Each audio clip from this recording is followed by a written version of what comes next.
in 31% of the countries, it's clearly discriminatory in how governments use this registration requirement. So these are the kind of measures that we're using when we count up religious freedom. And no would be 0, 1, the second one would be 1, the third one would be 2, and yes, in discriminatory ways would be counted as 3.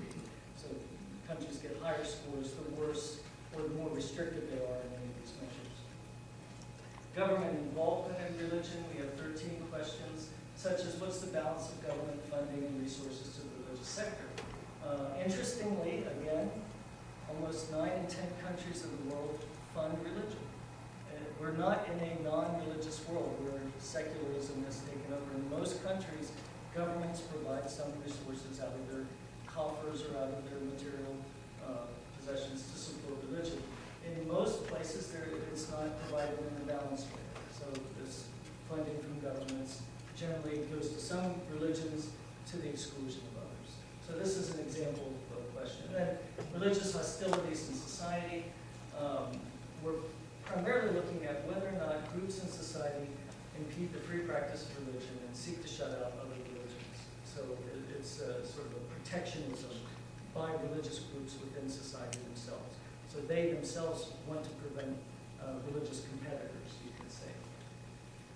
One example of the 14 questions we ask is, in recent years, do social movements, taken in the sociological perspective, not just your friends, but an actual organized, identified group, could be short-lived or a long-lived organization, oppose certain religious groups or seek to dominate public life with their perspective. So it might be localized, like there might be a group of skinheads that are attacking certain religions, certain people of religion, or it might be a nationally organized effort to institute Sharia law across the country. Some movements trying to do that. So we find that such movements exist in most countries as well. Now, coding these up, we get some measures, one on how governments restrict religion and how societies or how groups in society themselves restrict religion. So you can imagine, most people don't think of religious freedom in that way, but if you think of it, religious freedom is not just determined by what the government says you can do, but the overall culture or climate within a society. So, and that will become very an important point to understand in China's religious freedom and why religion can grow, I think, in China today. So, just absolutely quickly, so there's no distinction between varieties of religion that any group that wants to have a spiritual practice, in other words, is there a distinction between cults and extreme sects and religions, or it's all considered it's just religion? As long as we count it, any group that identifies itself as a religious group, we count as a religious group. But if they have a violent agenda, then, we don't count that as an improper restriction. If they're conducting terrorist activities, then we don't count that as a restriction on their freedom. They're restricting freedom. So they would be on the social side restricting others' freedom. So looking at these measures, Iran scores the worst overall in the world. The world average is 2.9 on a scale of 10, so anything above, say, 5, 4.5 to 5 is considered high. It's a standard deviation above the world mean. So they score high on government restrictions and religious hostilities within society. Remember, religious hostilities is hostility to other religions being able to be in a foothold in. It's not just religious violence. India and China are, in some ways, opposites. So in India, government restrictions are high, though it's a democracy, but religious hostilities are the highest in the world in India.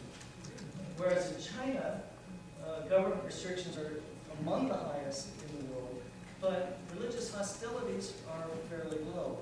In other words, within China, at least according to the sources that we code, if a Chinese person wants to become a Muslim, okay, if you want to stop eating pork, that's fine. You're crazy, but you can do that. Or if a Chinese person wants to become a Christian, there's not the level of animosity that you would find in a place like India if you want to change from Hinduism to Islam, for example. In Saudi Arabia and the United Arab Emirates, some of this you might think is geographically driven, but in Saudi Arabia, government restrictions are high and so are religious hostilities. In the United Arab Emirates, which shares the same part of land as Saudi Arabia, they live right together, and I've lived in both of these places. Saudi Arabia is among the highest, second highest in government restrictions, and very high on religious hostilities, especially to the Shiites and any Wahhabi group in the country.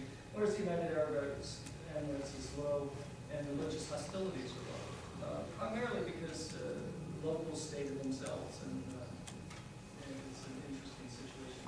Turkey and Israel come out about the same on government restrictions on religion, and religious hostilities in Israel are higher than they are in Turkey, but they are high in Turkey as well. The United States does not have a perfect score on government restrictions. The government has some restrictions on religion in the United States, but religious hostilities in the United States, at least according to the sources that we use, are fairly high, ranging from people walking into churches and shooting pastors to ripping up hymnals and to facing Catholic churches that oppose Proposition 8 to religiously biased hate crimes, more than 1,400 of them occur in the United States, as prosecuted by law enforcement officials. Many won't happen. They weren't there. Japan is an interesting example where religious freedom somehow exists, and it continues even though there were the Aum Shinrikyo sarin gas attacks on the subway, if you remember, in 1995, I think it was. The government responded not by restricting, they let that group continue, they just went after the criminals involved in the group, and in the end, they didn't lower religious freedom so much, but just dealt with the criminal elements that were involved.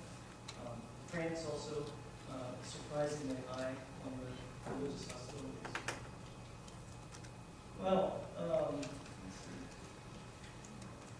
Here's another data map looking at where countries fall in terms of their government restrictions. So coming across the bottom, the further you are to the right is high on government restrictions. The higher you go up on the chart, the higher you are on religious hostilities. So looking at this, you can see that the most intense restrictions on religious freedom are found in countries like Pakistan, Egypt, Indonesia, Saudi Arabia, Iran, and even in India, Bangladesh, Iraq, because you have the confluence of both social restrictions and government restrictions.